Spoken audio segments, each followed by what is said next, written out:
آج ہم پڑھیں گے سورۃ الحشر۔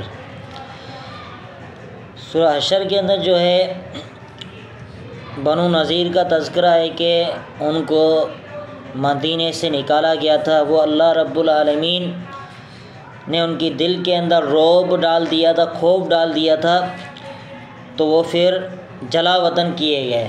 اللہ رب العالمین فرماتے ہیں کہ یہ میری جو ہے حکمت تھی، میرے غلبے کی وجہ سے مسلمانوں کو یہ تائید حاصل ہوئی۔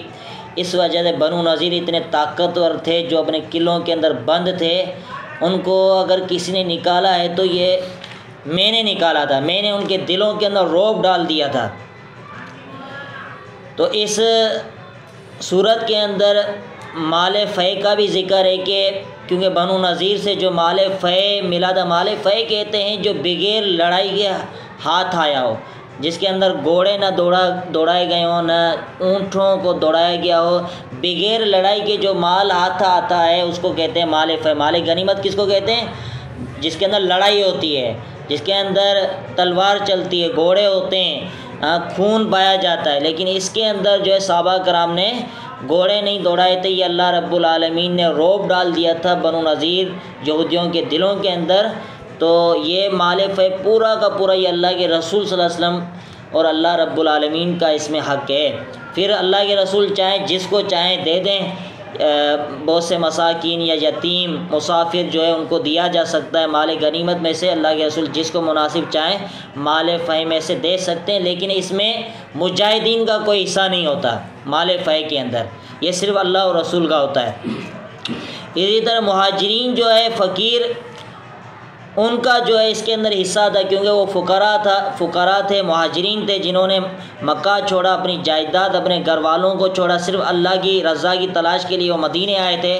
تو ان لوگوں کے اوپر مال فے خرچ کیا جا سکتا ہے۔ اور اسی طرح اس میں انصار صحابہ کرام کی بھی فضیلت بیان ہو رہی ہے، مہاجرین کی بھی فضیلت بیان ہو رہی ہے، جنہوں نے مکہ چھوڑا، قربانیاں دیں، اپنے گھر کو چھوڑنا، اپنے وطن کو چھوڑنا، اپنے علاقے کو چھوڑنا، اپنے رشتہ داروں کو چھوڑنا، یہ بہت بڑی قربانی ہوتی ہے۔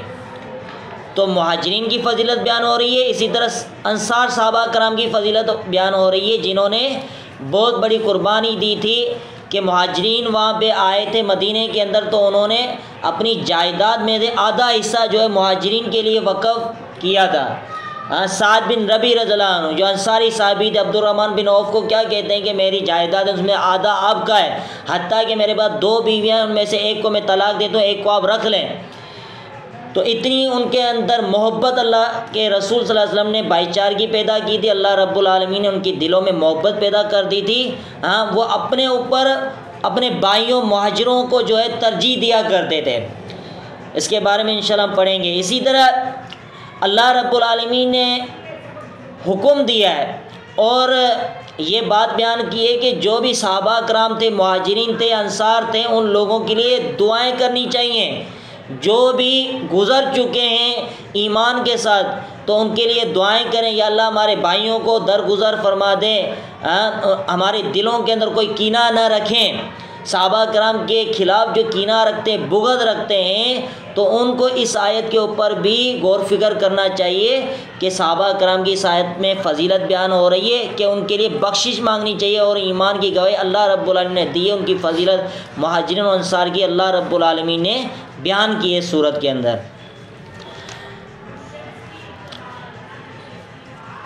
دیکھیں اللہ رب العالمین نے فرمایا سبح للہ، تسبیح بیان کرتی ہیں للہ اللہ ہی کے لیے، ما فی السماوات جو کچھ آسمانوں میں، و ما فی الارض جو زمین میں، وہو العزیز الحکیم اور وہ سب پر غالب اور خوب حکمت والی ذات ہے۔ یعنی اللہ رب العالمین تمہیں بنو نذیر کی جو فتح دی ہے، تو ہر چیز اللہ کی تسبیح بیان کرتی ہے، تو تمہارے اوپر یہ اللہ کی بہت بڑی نعمت اللہ تعالیٰ کی طرف سے ملی ہے۔ بنو نذیر کا جو فتح ہونا، ان کے قلعے کا فتح ہونا، ان کے باغوں کا فتح ہونا، مال فے کا حاصل ہونا، یہ اللہ کی بہت بڑی نعمت ملی ہے، تو تمہیں تو زیادہ اللہ کا شکر ادا کرنا چاہیے، زیادہ تعریف کرنی چاہیے۔ هو الذی اخرج الذین، وہ ذات جس نے نکالا ان لوگوں کو، کفروا جنہوں نے کفر کیا، من اہل الکتاب، اہل کتاب میں سے، من دیار ان کے گھروں سے، لاول الحشر، یہ پہلی جماعت تھی، پہلا لشکر تھا جن کو اللہ تعالیٰ نے نکالا۔ ما ظننتم، نہیں تم نے گمان کیا، یخرجو کہ وہ نکلیں گے، وَظَنُّوا اور انہوں نے گمان کیا تھا کہ انہم مانعتہم بے شک ان کو محفوظ کر کے رکھا ہوا ہے حصونہم ان کے قلعوں نے من اللہ اللہ سے، یعنی اللہ سے ان کے قلعوں نے ان کو بچا کے رکھا ہوا ہے۔ فَآتَاهُمُ اللَّهُ آیا ان کے پاس اللہ تعالیٰ من حیث وہاں سے لم يحتسبوا جہاں سے ان یہودیوں نے بنو نذیر نے گمان بھی نہیں کیا تھا۔ وَقَذَفَ فِي قُلُوبِهِمُ الرُّعْبَ ڈال دیا تھا ان کی دلوں کے اندر الرعب کو ڈال دیا تھا، خوف کو ڈال دیا تھا۔ یخربون بیوتہم وہ گرا رہے تھے بیوتہم اپنے گھروں کو، بِأَیْدِیہم اپنے ہاتھوں کے ساتھ، وَأَیْدِی الْمُؤْمِنِینَ اور مومنین کے ہاتھوں کے ساتھ۔ فَاعْتَبِرُوا یا اُولی الْأَبْصَارِ اے عقل والو بصیرت والو اس سے قیاس کر لو، اعتبار کر لو۔ اس آیت سے ایک تو قیاس بھی ثابت ہو رہا ہے کہ قیاس کرنا جائز ہے، کیونکہ بھائی جو بھی اللہ رسول کے مقابلے میں کھڑا ہوگا ان کا انجام اس طرح ہونے والا ہے۔ جو اللہ رسول کی مخالفت کریں گے تو وہ باغی ہے، سرکش ہے، ان کو اللہ رب العالمین تباہ برباد کر دے گا۔ ولولا اگر نہ اللہ تعالیٰ نے لکھ لیا ہوتا ان کتب اللہ علیہم ان پر الجلا جلا وطنی یعنی اللہ تعالیٰ نے لکھنا دی ہوتی تقدیر کے اندر لعذبہم فی الدنیا تو یقیناً عذاب ہوتا ان کو فی الدنیا دنیا میں، ولہم فی الآخرۃ اور ان کے لیے آخرت میں عذاب النار آگ کا عذاب ہے۔ یعنی اگر تقدیر میں جلا وطنی نہ لکھی ہوتی تو اللہ تعالیٰ ان کو دنیا کے اندر عذاب دیتا۔ دنیا کے اندر بھائی بچوں کا عورتوں کا غلام بن جانا اور ان کے سر قلم کیے جاتے یا ان کو جسمانی تکلیف دی جاتی تو یہ زیادہ عذاب ہے جلا وطنی سے۔ جلا وطنی سے انسان محفوظ ہو جاتا ہے، دوسرے شہر میں چلا جاتا ہے، دوسرے ملک میں چلا جاتا ہے، لیکن اپنے جسم کو تو وہ نقصان نہیں دیتا۔ لیکن اللہ رب العالمین نے فرمایا کہ ہم ان کے جہنم کا ہم عذاب دیں گے، لیکن ہماری تقدیر میں لکھا ہوتا ہے ان کی جلا وطنی ہوگی، اس وجہ سے ہم نے ان کو جلا وطن کیا۔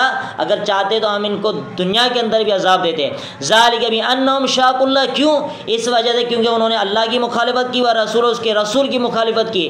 ومن یشاق اللہ جو بھی اللہ کی مخالفت کرے گا فإن اللہ شدید العقاب بے شک اللہ تعالیٰ سخت عذاب دینے والا ہے۔ ما قطعتم من لینۃ جو بھی تم نے کاٹے من لینۃ کھجور کے درخت میں سے، او ترکتم ہوا یا تم نے چھوڑا اس کو قائمن کھڑا ہوا علی اصول اس کی جڑوں پر، فباذن اللہ یہ اللہ کی اجازت کے ساتھ۔ اس آیت کے اندر منکرین حدیث کا رد ہو رہا ہے۔ اللہ تعالیٰ فرماتا ہے میری اجازت کے ساتھ تم نے کیا کیا تھا، درختوں کو کاٹا تھا۔ بھائی قرآن مجید میں کس آیت کے اندر اللہ رب العالمین نے اجازت دی ہوئی ہے؟ یہ تو حدیث کے اندر ہے۔ ہاں وحی خفی کے اندر ہمیں پتہ چلتا ہے رسول اللہ صلی اللہ علیہ وسلم کو اللہ رب العالمین نے وحی کی تھی کہ بھائی آپ کو اجازت ہے، حالانکہ جنگ کے اندر درخت کاٹنا جائز نہیں ہے، لیکن اللہ رب العالمین نے اجازت دے دی تھی درخت کاٹے جا سکتے ہیں، تو لیکن قرآن مجید کے اندر نہیں ہے۔ جو منکرین حدیث ہے ان کا اس آیت کے اندر رد ہو رہا ہے، جو مانتے نہیں ہیں، حالانکہ اللہ تعالیٰ نے اجازت دی قرآن مجید میں کسی آیت کے اندر نہیں ہے۔ جو احادیث مبارکہ کو نہیں مانتے، اللہ کے رسول صلی اللہ علیہ وسلم کی باتوں کو نہیں مانتے، صرف قرآن مجید پر ایمان لاتے ہیں۔ اور قرآن مجید کے اندر تو نماز کا ذکر ہے۔ بھائی نماز تم کیسے پڑھو گے؟ تم تو سبحان ربی الاعلیٰ بھی ثابت نہیں کر سکتے۔ قرآن مجید سبحان ربی العظیم درود ابراہیم اتحیات کے اندر پڑھنا یہ ثابت نہیں کر سکتے، وہ بھی آپ کو حدیث سے سہارا لینا پڑے گا۔ جو حدیث کی مخالفت کرتے ہیں ان کو اپنی نماز پوری قرآن مجید ہے وہ ثابت نہیں کر سکتے، وہ حدیث کا سہارا لیں گے۔ تو قرآن مجید کی تشریح، تفسیر و احادیث مبارکہ